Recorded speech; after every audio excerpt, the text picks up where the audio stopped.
In a devastating turn of events, former MLB Octavio Datel, Tony Blanco were among the 200 people who lost their lives when the roof of Santo Domingo's Jet Set nightclub collapsed. The tragedy also claimed Nelsie Cruz, sister of MLB slugger Nelson Cruz.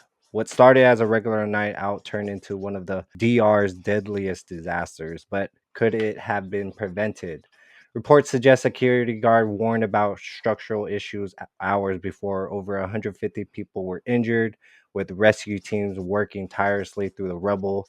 The club was packed for a concert when the cement roof gave in without warning. How many families are forever changed by this tragedy? Man, and they're working tough just to get this going, get people out of the rubble. Like, it's so, it's unfortunate that this happens, and you blame it on the structure of the building, the infrastructure, the management, the people that are in control of the building, and set the limits.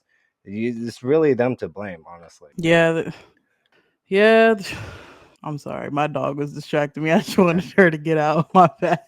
Yeah, it's tragic, and they should have done better with they should have listened. Honestly, it should never even took place Yeah. there.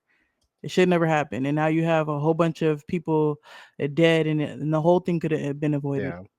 Didn't need to happen. Huh. 17 U.S. citizens confirmed among the deceased. Club was operating over capacity that night. You shouldn't go over capacity, but yet you should still know the building and the year it built, the infrastructure, everything, the cracks, the molds, stuff that is important for people's safety.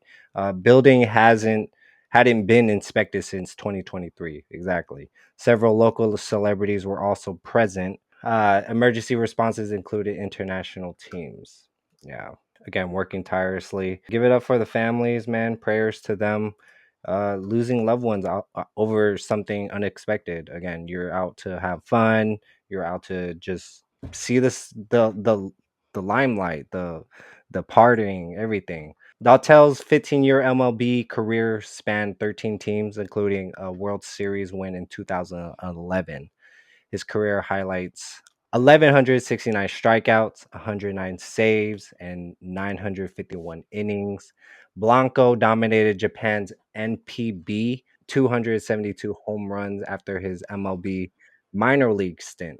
Nelson Cruz, brother of victim Nelsie, is a 7-time MLB All Star. This tragedy struck deep in Dominican Republic's baseball community. Yeah, it's a community of baseball stars, and they live to play baseball. And yeah, what do you think, Joe? Yeah, a lot of big name MLB stars come from the Dominican Republic. A lot.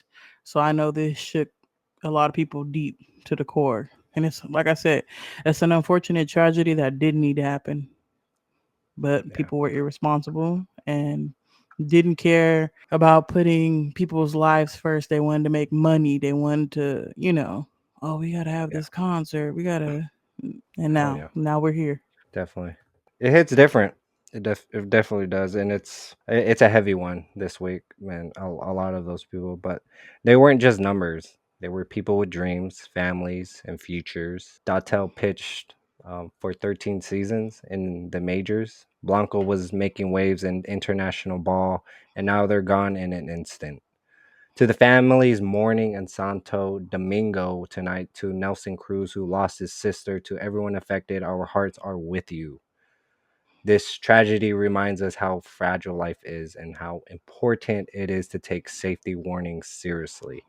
Let's honor these lives by making sure nothing like this ever happens again. Keep the Dominican Republic in your prayers. Leave your thoughts on that. Leave your prayers for the family. We're going to move on. That was super heavy. We had to get through that. Oh, also, Hmm. before we get into this next one, just a quick I know this happened today, so we didn't have time to put it in the show, but RIP to Kyron Lacey, the former LSU football star. He took his life last night. We all know the tragedy of, him getting in an accident at the end of last year, taking the life of a 78-year-old man. I know, he's young. he was being a little reckless. You know, they still had the case to go through, but unfortunately, I think the whole ordeal got to the better of him. And unfortunately, he took his life last night. So RIP to his friends, family, and teammates. Yeah. You know, it's never good to see that, in 11 days, this boy was supposed to be getting drafted to the NFL, and now he is Yeah. no more. So Yeah, don't take your life for granted. prayers out to them as well. Don't take your life for granted. Yeah. You guys are young, especially these youngins out here. You guys are wilding. Like, get the hell off of the streets. Get focused. You have a whole life ahead of you.